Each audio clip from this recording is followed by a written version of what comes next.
Let's go! I'm about to go off like a weapon. Fuel to the top, got a filled up engine.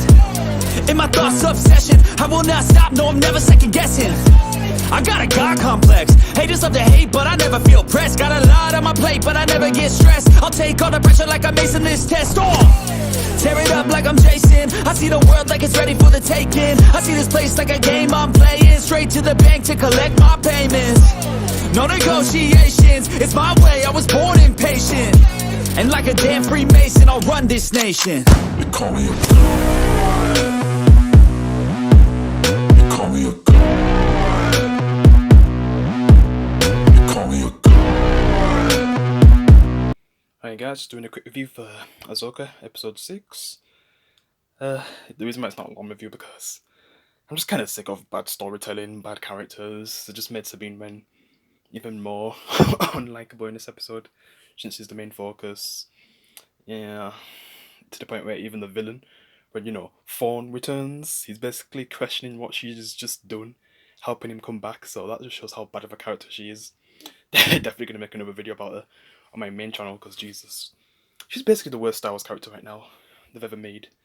Well, it's just because I've started to get into Rebels, because I didn't really grow up with Rebels. I grew up with Clone Wars, and it's a pretty good show. Definitely better than Ahsoka, 100 times better. But yeah, because this show I did have potential, but it's just the writing's just so bad, and I don't even know if Dave Filoni has full control and I don't even know if Disney is really. It's just such a weird situation because normally it's the female characters that are perfect, but flipping Sabine Wren's so unperfect. She's basically cost the whole galaxy just for a friend. It just makes no sense. And it was nice to finally see Ezra again, but I was kind of getting like, Luke Skywalker sequel vibes, but I guess we'll see where that goes. And she doesn't even tell, Ezra what she actually did to be able to find him. And he's probably thinking like he's gonna go home, like Ahsoka's basically gonna find him and stuff. But he doesn't know the truth yet, and I'm interested to see how he reacts because man, I'd be roasting her and man, it just feels like this episode was roasting everything of Star Wars right now. How bad it's become, like with Balin saying like there's always going to be another threat and another threat and another threat. Things are never going to change. It's always going to be the same, and just lines like that. It's like, is Dave Filoni secretly roasting Star Wars right now? Because I'm just so confused what he's doing. It's like, is he purposely sabotaging stuff? Like, but his own work. It's just so weird. I don't get it. I really don't know what's going on behind the scenes. Because even Disney wouldn't allow a character like Sabine Wren to be ruined this bad. Didn't make her so perfect, and that would make her also unlikable.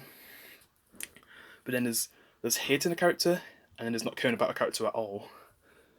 And man, it's weird what they've done with Sabine Wren, and she's the main focus too, because Ahsoka's still trying to find her and all that, and they don't really get much focus just for like the first few minutes of the episode. And then it's all Sabine Wren until we meet Thrawn, to the point where he's even questioning her decision. Because my God, her giving that key, man. I don't really see much people talking about it too. It's so weird. Like we've basically seen a main character do one of the biggest flaws ever in Star Wars, and people are not really talking about it. Just talk about nostalgic bullshit, man. Yeah, it was cool to see Ahsoka and Anakin again, and seeing Ezra and Sabine reunite, but that's kind of ruined because of what she's done to get to that point. So it's not really earned. She's done something so bad. It's hard to really care about the reunion that much, because I've been watching Clone Wars for the first time, and Ezra's such a great character, and to think that he's in this show right now, they could ruin him. I mean, look at him right now. But he's been stranded, but who knows what they'll do with him in the story though. If he ends up sticking up for Sabine with her choices, cause man, I've been watching, Rebels. Ezra completely hates the Empire for basically killing his family, and if he ended up sticking up for Sabine Wren when Sabine Wren tells him the truth, that's another character ruined. Because my God, if someone ever killed my family, I wouldn't be sticking up for the person who just basically sacrificed the galaxy just to help me. I'd be like, what have you done? So I swear to God, if Ezra decides to defend her, they've instantly ruined his character.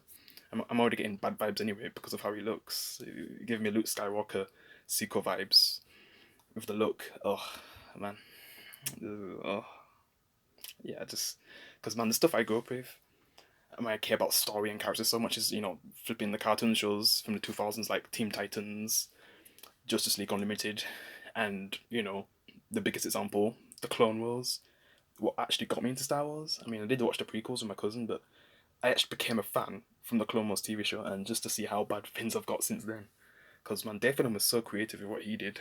All these new characters he introduced with Ahsoka being my favorite. Getting to see Anakin story in a different light because I watched the prequel movies first, and we just see him go from good to bad and become Darth Vader.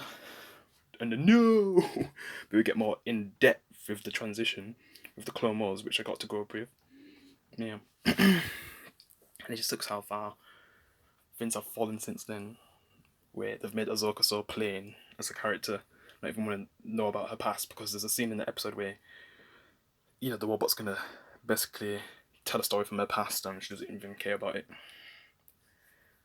I just don't know with the show right now. I don't even know what to say anymore. That's probably all I'm gonna say because the reunion and seeing Thrawn. Well, Thrawn doesn't mean nothing to me yet because right now I'm on season 2 of Rebels. I'm like on episode 10, I think. So I still have to wait until flipping season 3 to be able to meet him and to know how big of a threat he actually is. Yeah. But yeah, I guess we'll see how things will go moving forward. Hope you enjoyed the review. Appreciate it if you leave a like. I'll see you in the next one. Peace.